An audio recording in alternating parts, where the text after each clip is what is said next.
Good morning. I hope that you're doing well this morning, enjoying your favorite cup of coffee, your favorite cup of tea, or depending on when you are watching this video, maybe you've already transitioned over to water. I'm so happy to be coming to you from inside of my office. Now, I'm going to share 3 things that will help make the transition from holiday hangover into the new year. And I'm going to tell a story. All right.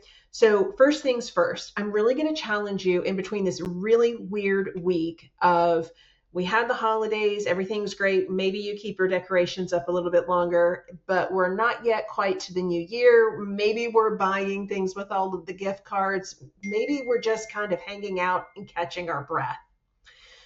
I'm going to recommend that you dive into the 5 days of planning. And I'm going to go ahead and link right under this video, so it's super simple for you inside the email to grab that planner. The 5 days of planning, I have used this now probably for 5 years, and it is a true member favorite. It's 10 minutes a day for 5 days, and you literally can create a custom plan for yourself. Because if you can see it, you can plan it. If you plan it, you can do it, which then transitions into point number 2 here. If it no longer serves you, if it has really been a drain on you over the past year, you don't have to take that into the next year. But I'm going to challenge you even more, is to say you don't have to wait to the end of the year to make changes. I can completely understand. I am not one who likes change. Last year was full of change. And honestly, I can't believe I am where I am when I think back on it. And here's what I mean. I'm going to pull in that little story, is because on, on September 27th, 2024 is when the tree split our house in half. And that was a catalyst for so many changes.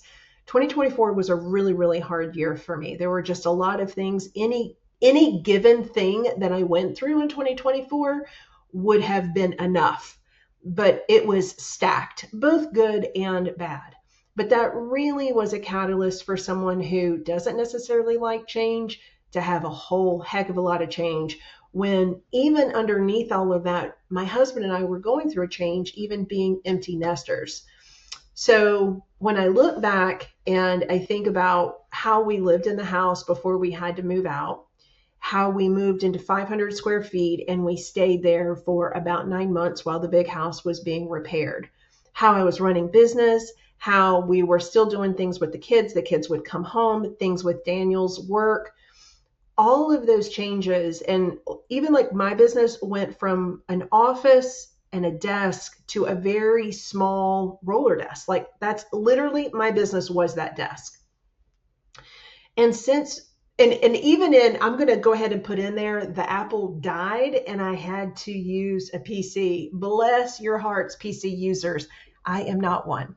And so there were things that worked, things that didn't work, workarounds I had to figure out, but I just kept moving. I just kept going. And now coming back into the house and having like this space that I'm in right now is now an office and a gym. It's almost as big as what we were living in for 9 months. I'm back on Apple. I got a Mac Mini, loving it, with a 27-inch screen. Oh my goodness. And my camera, it's back. It looks pretty. All of this to say is that every day is not perfect. You can't wait for perfect.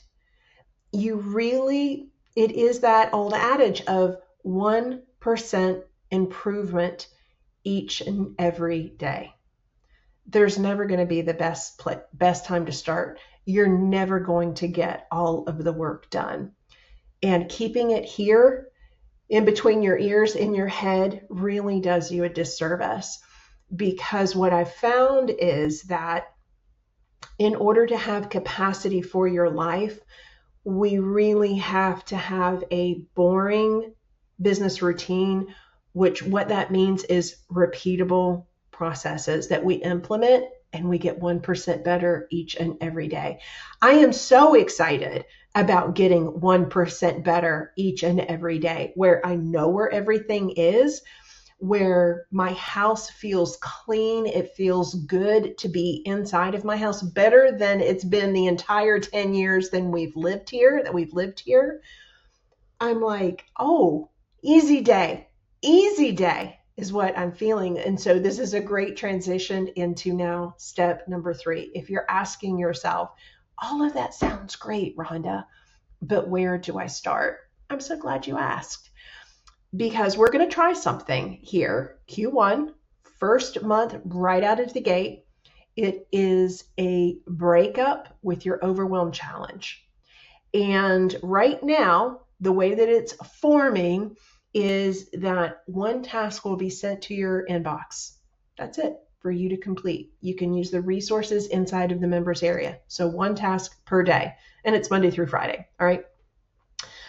There's going to be a private community so we can talk about it. We can share wins. We can share challenges. All right. I'm thinking also of a private podcast as well that goes along with the challenge.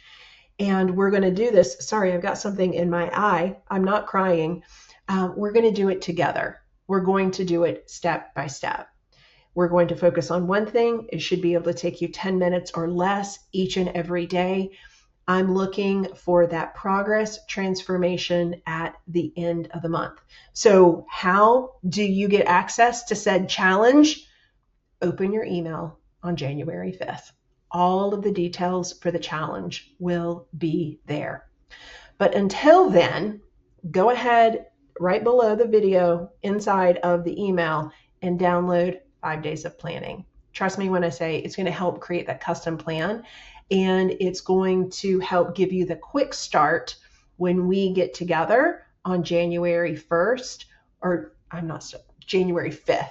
On that Monday, we're kicking off on the 5th, the Breakup with Your Overwhelm Challenge. I'm really excited. I'm leaning in even more. I love working with you, my member. Any suggestions that you have?